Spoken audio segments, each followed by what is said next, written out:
starting with the great name of Allah, the most gracious and the most merciful. Myself, Etisham Hamid, and welcome to my YouTube channel Computernetic Zone for another exciting lecture. Today, I shall be discussing about Computer Science Class 10th 2021 Board of Intermediate and Secondary Education Aptabad paper. The objective questions. Today, we are going to discuss these objective questions. So let's start and discuss our topic in detail. जो section A था जी आपका computer science का class 10th का, उसमें 11 MCQs थे. तो आज हम उन MCQs को हम डिस्कस कर रहे हैं one by one. So the first MCQs was an obstacle difficulty और challenge is called.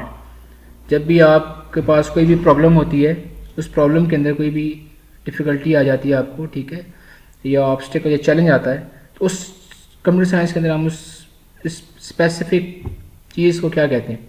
Option A था जी program, analysis, C problem, D process. तो जो करेक्ट आंसर है वो जी option C problem. So problem is an obstacle, difficulty और challenge. Which one is a reserve word in C language. C word के अंदर रिजर्व वर्ड्स होते हैं, और रिजर्व वर्ड्स का मतलब ये होता है कि वो वर्ड जिनको आप एज इट इज़ डिफ़ाइन करेंगे इन योर कंप्यूटर प्रोग्राम्स, जिनको आप मॉडिफाई नहीं कर सकते, जिनको आप कॉमनली आप इसको इनिशियलाइज नहीं कर सकते, क्योंकि ये वर्ड्स होते हैं, ये लाइब्रेरी में होते हैं, सी लाइब्रेरी के अंदर होते हैं, फिक्स होते हैं. इनको आप कॉमन इनिशियलाइजेशन इसके आप नहीं कर सकते. तो इनमें हमारे पास नेक्स्ट है जी ऑप्शन बी था प्रिंट, ऑप्शन सी था इनपुट और ऑप्शन डी था फॉर. तो for is a reserve word which is use as a for loop. For loop जब आप यूज़ करते हैं तो उसके अंदर ये इस्तेमाल होता है. तो for is a reserve word. Option C, which of the following is not a escape sequence. Escape जो होती है वो आपकी स्पेस होती है जो आप देते हो. इसमें ऑप्शन ए था /p, ऑप्शन बी था /a, ऑप्शन सी था /t एंड ऑप्शन डी था /f. तो इसमें जो ऑप्शन है जो स्केप सीक्वेंस नहीं है वो जी /p. तो /p is not a escape sequence. तो option A is the correct answer. 4, percentage D is a dash format specifier. तो आपके पास डिफरेंट स्पेसिफायर्स होते हैं, जिसमें /f होता है, /d होता है, और /d जो है वो ऑप्शन ए है जी इंटीजर, ऑप्शन बी है डेसिमल, ऑप्शन सी है फ्लोट और ऑप्शन डी है none of these.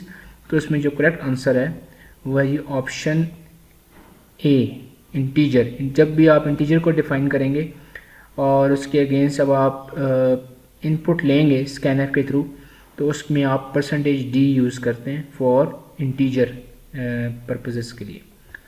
Option 5, which of the following is a decision making statement. Decision making statements कौन सी होती हैं जी आपके पास. ऑप्शन ए है यहाँ पे फॉर, ऑप्शन बी है वाइल, ऑप्शन सी है printf, ऑप्शन डी है switch. For is use for loop. For जो है वो लूप पर्पसेस के लिए यूज़ होता है, तो ये डिसीजन मेकिंग स्टेटमेंट ऑप्शन ये नहीं है. B while, while is also a loop. printf जो है वो सिंपल कोई मैसेज प्रिंट करने के लिए, स्टेटमेंट प्रिंट करने के लिए स्टेटमेंट यूज़ होती है. तो जो डी है हमारे पास वो स्विच है. Switch is decision making statement. Option D is the correct answer. Switch के थ्रू आप क्या कहते हैं, केसेस डिफाइन करते हैं और फिर इस केस को आप उसके अकॉर्डिंगली कॉल करते हैं. तो डिसीजन मेकिंग स्टेटमेंट जो है वो switch, option D. 6, the conditional portion of if statement is enclose with in. जो आप इफ स्टेटमेंट लिखते हैं, ठीक है, वो इफ स्टेटमेंट का फॉर्मेट क्या होता है, उसको आप option A this bracket, option B parenthesis, option C this bracket and option D this one. तो यहाँ पे जो आपके पास पैरेंथेसिस है, option B that is a correct answer. 7, which of the following is not a loop in your C language. तो C programming language के अंदर वो आपसे पूछ रहा है कि यहाँ पे ये कौन सा इनमें से ऑप्शन है जो कि लूप में इस्तेमाल नहीं होता. ऑप्शन ए है फॉर, ऑप्शन बी है डू वाइल, ऑप्शन सी है वाइल और ऑप्शन डी है फॉर नेक्स्ट. तो फॉर लूप है वो क्लियर है आपको कि फॉर लूप के अंदर उसका स्ट्रक्चर. डू वाइल जो होती है वो भी एक लूप है जो एटलीस्ट वन टाइम एग्जीक्यूट लाजमी होती है. C while is also a loop. For next जो है इस तरह की कोई लूप एग्जिस्ट नहीं करती इन किसी भी प्रोग्रामिंग लैंग्वेज के अंदर, स्पेसिफिकली इन सी लैंग्वेज के अंदर. तो यहाँ पे जो ऑप्शन डी है that is the correct answer. तो ऑप्शन डी यहाँ पे करेक्ट आंसर है। 8 in dash loop conditions comes after the body of loop,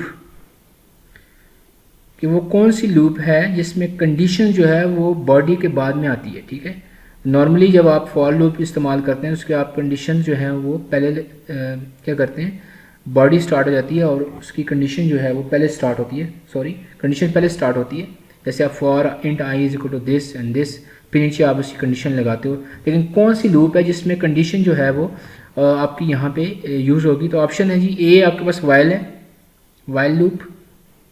option B जो है वो आपके पास डू वाइल, ठीक है। ऑप्शन सी जो है वो फॉर लूप, और ऑप्शन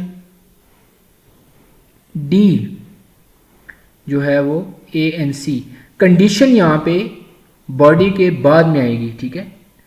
तो इस बात का ख्याल रखना है आपने, बॉडी जो है वो पहले स्टेटमेंट आप एग्जीक्यूट करेंगे, लेकिन जो उसकी कंडीशन है इफ़ की है, जो आपकी for i is equal to this this this this, तो ये कंडीशन जो है ये बाद में आती है। तो यहाँ पे जो ऑप्शन है वो ऑप्शन है डू वाइल।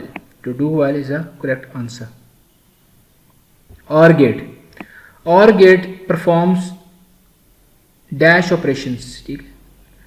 और जो है वो आपके पास कौन सा और गेट है जिसमें कोई भी एक ऑप्शन कंडीशन ट्रू हो तो वो कंडीशन ट्रू हो जाती है, ठीक है। तो इसमें जो ऑप्शन है आपके पास वो जी एडिशन है, मल्टीप्लिकेशन है, C is a subtraction, D is a negation. तो जो आपका करेक्ट आंसर है यहाँ पे वो होगा एडिशन। तो और गेट के अंदर जो है वो एडिशन जो है वो लॉजिकल एडिशन ऑपरेशन परफॉर्म होता है।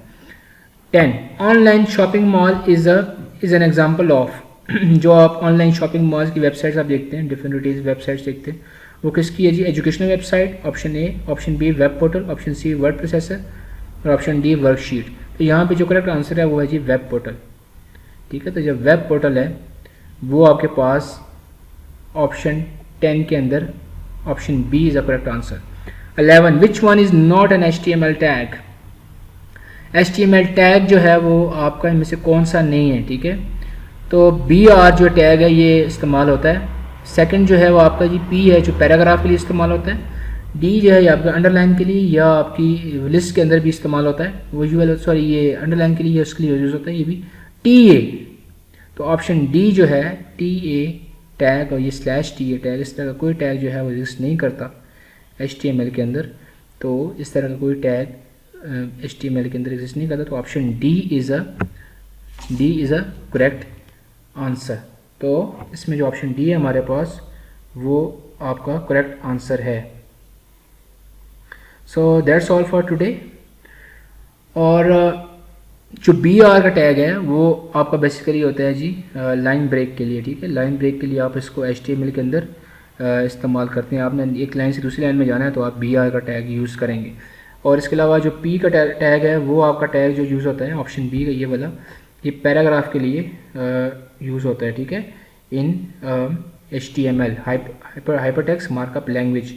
जो U का टैग है आपका, ये U का टैग ये आपका अंडरलाइन के लिए इस्तेमाल होता है। तो ये तीनों टैग जो है आपके यूज़ होते हैं HTML लैंग्वेज। जो TA टैग है जिस तरह का कोई टैग एग्जिस्ट नहीं करता, और ये option D is a correct answer. So that's all for today. If you like this video, share it.